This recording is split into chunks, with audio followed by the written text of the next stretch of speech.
আমাৰ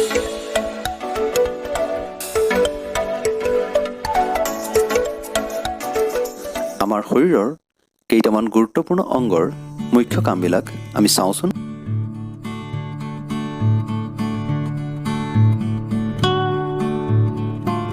the heart, ইয়াৰ মুখ্য কাম হ'ল আমাৰ শৰীৰৰ মগজুকে আদি কৰি অন্য অংগ প্ৰত্যংগবিলাকলৈ অক্সিজেনৰ লগতে অন্য পুষ্টিকাৰক দ্ৰব্যবোৰ তেজ চলাচলৰ যোগেদি পাম্প কৰি পঠিওৱা।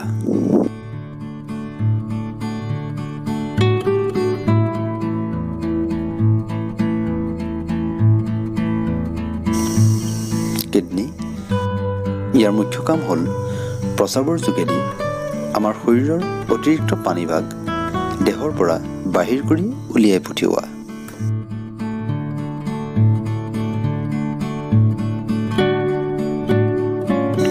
লিভাৰ, ইয়াৰ মুখ্য কাম হ'ল আমাৰ দেহৰ পাচননলীৰ পৰা অহা তেজ দেহৰ বাকী অংশলৈ যোৱাৰ আগতে ইয়াক ভালদৰে ফিল্টাৰ কৰা।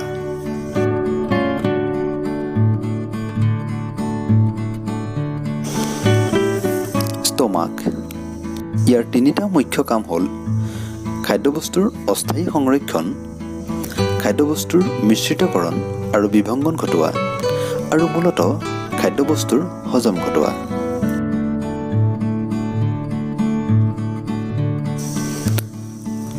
লাংছ, ইয়াৰ মুখ্য কাম হ'ল শ্বাস প্ৰশ্বাস প্ৰক্ৰিয়া পৰিচালনা কৰা, যাতে আমি উশাহত লোৱা অক্সিজেন আমাৰ তেজলৈ যাব পাৰে।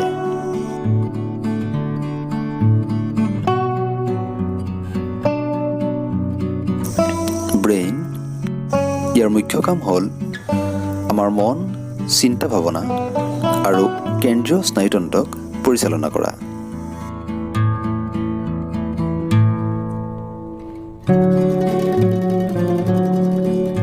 ইণ্টেষ্টাইন, ইয়াৰ মুখ্য কাম হ'ল খাদ্যবস্তুৰ পাচন ঘটোৱা আৰু দেহত পানীৰ পৰিমাণৰ সমতা ৰক্ষা কৰা আৰু আমাৰ খাদ্যবস্তুৰ বৰ্জিত পেলনীয়া অংশ বাহিৰ কৰি পঠিওৱা। ঠিক আছে, ভিডিঅ'টো যদি ভাল লাগিলে তেনেহ'লে ভিডিঅ'টো লাইক কৰিবা আৰু লগতে চেনেলটো ছাবস্ক্ৰাইব কৰি থ'বা।